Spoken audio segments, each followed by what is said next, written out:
Bom pessoal, estou gravando esse vídeo referente à disciplina de Química Orgânica 2 da UFPR, onde a gente teve como prova a resolução de algumas moléculas. A minha molécula foi a molécula de número 4, onde o professor nos passou a fórmula molecular da substância e o que continha o composto. No meu caso, ele era composto por uma amina terciária e um alcino. Então, como que eu fiz para resolver? Eu fiz alguns isômeros constitucionais, partindo dessa fórmula molecular, e até chegar ao composto correto, né?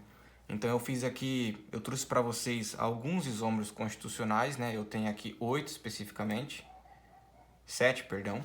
Só que essa molécula ela é composta por vários isômeros constitucionais. Eu trouxe aqui somente 7.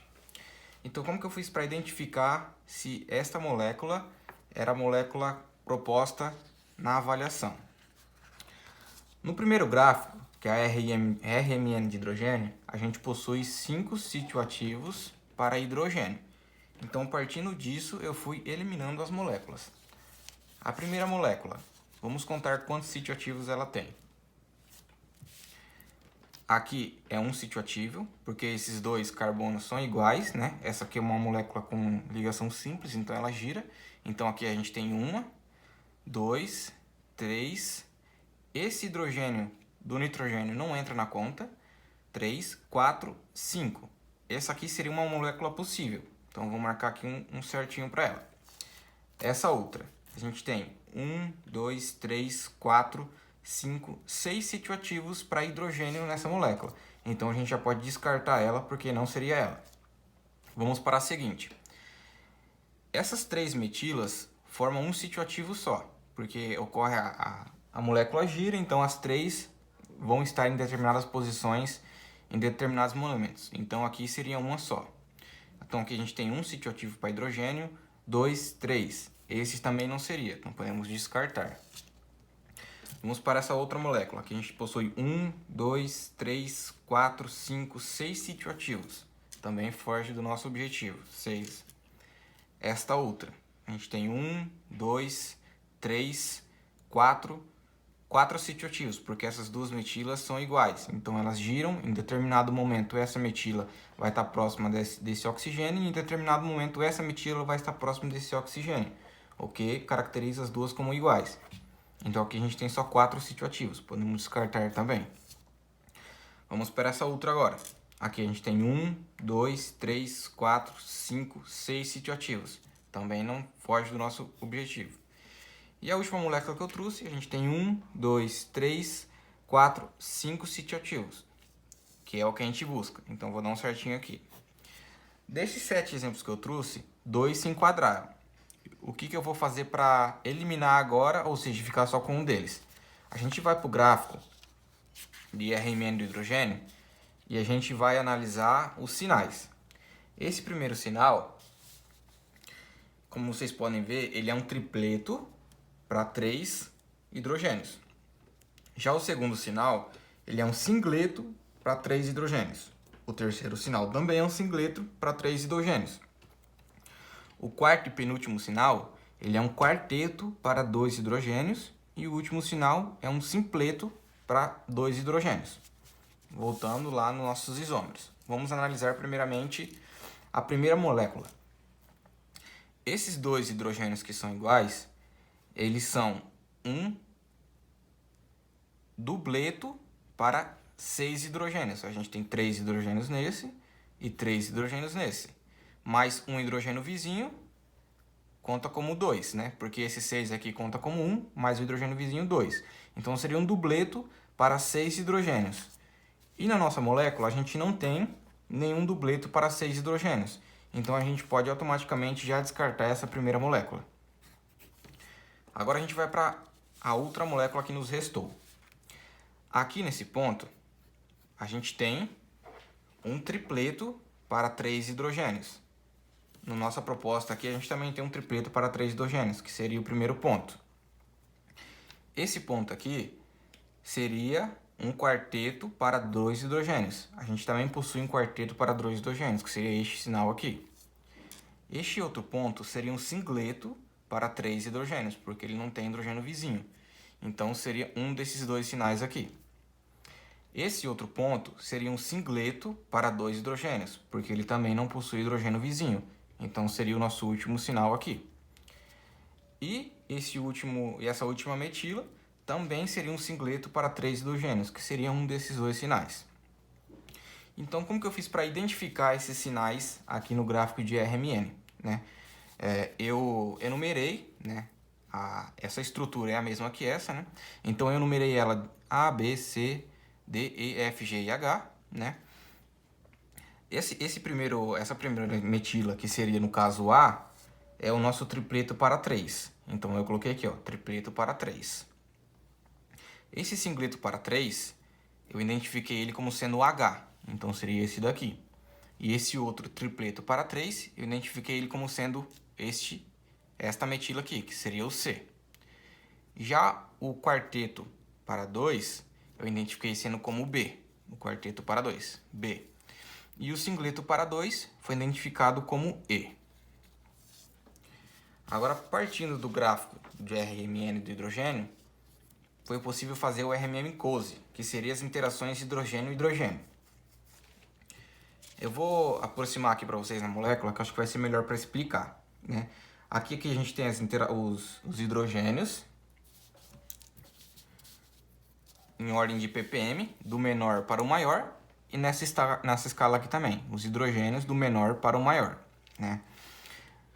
Neste ponto, a gente tem os hidrogênios A sentindo eles mesmos, que seria o quê? Esses hidrogênios aqui dessa metila interagindo com eles mesmos. Porém, esses hidrogênios aqui dessa metila, eles sofrem interações com esses hidrogênios aqui do B. Então, a gente tem esse ponto aqui, B com A. Já no B, a gente tem eles interagindo com eles mesmos. Então, esses hidrogênios do B aqui interagem com eles mesmos. Porém, eles interagem com o hidrogênio do A também. Então, aqui é uma seta de duas pontas. Os hidrogênios A interagem com os B e os B interagem com o A. Os hidrogênios do C, essa metila no caso, eles interagem somente com eles mesmos, porque eles não têm nenhum hidrogênio vizinho. Então, ocorre a interação C com C somente. Os hidrogênios do D, na verdade no D a gente não possui hidrogênio, né? O hidrogênio do E, que seria esse último sinal, eles interagem somente com eles mesmos, E com E, pois também não possuem hidrogênios vizinhos. E os hidrogênios H, que seria essa metila, também interagem somente com eles, pois eles não possuem hidrogênios vizinhos. Posteriormente fazendo o gráfico de RMN de hidrogênio de Cose, eu fui para o RMN do carbono 13. De acordo com algumas tabelas, a gente tem que na casa de 13 ppm, a gente tem uma ligação carbono-hidrogênio, carbono-oxigênio, perdão, CO2. Então, eu identifiquei como sendo o C4 na minha molécula. Assim como no hidrogênio, eu enumerei, né? 1, 2, 3, 4, 5, 6, 7, 8. E o carbono 4 eu identifiquei nesta posição, pois ele possui um C dupla O. Já na posição, nas casas de entre 70 e 90 ppm, é característico um sinal de tripla ligação. E na nossa molécula a gente tem dois carbonos que possuem 3 ligações, sendo o carbono 6 e o carbono 7, onde eu identifiquei eles aqui no nosso gráfico. Já os demais sinais, para o carbono 2, 3, 5, 1 e 8, eu consegui chegar a essa conclusão desses sinais após fazer o gráfico de RMN de HSQC e o de HMBC, que eu vou mostrar para vocês na sequência. Então eu cheguei a estes sinais aqui. Nessa posição carbono 2, nessa posição carbono 3, nesta posição aqui o carbono 5, nessa posição o carbono 1, que seria a metila, né? No carbono 1 a gente tem uma metila aqui, próximo a 12 ppm, e no carbono 8 a gente também tem outra metila. Então agora vamos para o gráfico de RMN-HSQC, que seria interações do hidrogênio com o carbono próximo. Para o hidrogênio A, ele está ligado, né, com o carbono 1. Então tem essa interação aqui do hidrogênio A com o carbono 1. Já o hidrogênio H, que está na posição 8, ele interage com o carbono 8. Como vocês podem ver aqui, o hidrogênio H interagindo com o carbono 8. O hidrogênio C, ele está ligado e interagindo com o carbono 3. Então, o hidrogênio C interage com o carbono 3. Já o hidrogênio B, ele está ligado no carbono 2. Então, logo, o hidrogênio B interage com o carbono 2. Consequentemente, o hidrogênio E está ligado no carbono 5. Então, o hidrogênio E interage com o carbono 5.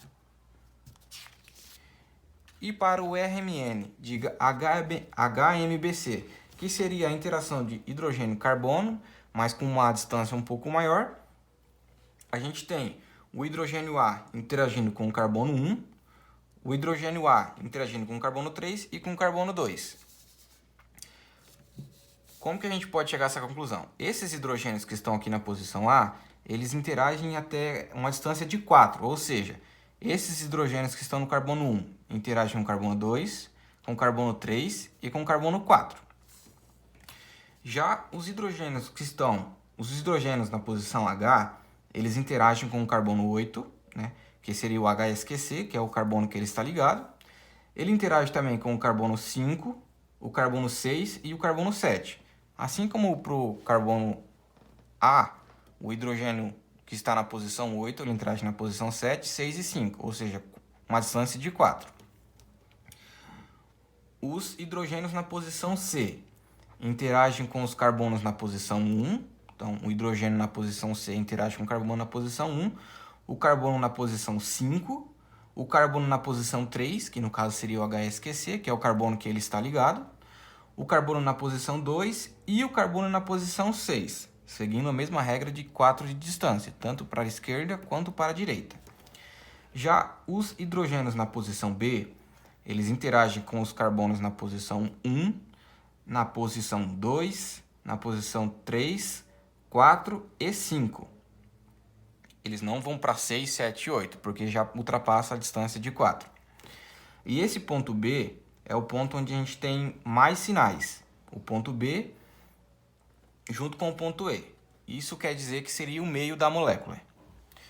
No ponto E, né, para hidrogênio E, ocorre a interação com o ponto 8 para carbono, com o ponto 5, 3, 2, 6 e 7. E o 4. Ele somente não interage com o ponto 1 porque ele está muito longe do ponto 1, ultrapassando a distância de 4.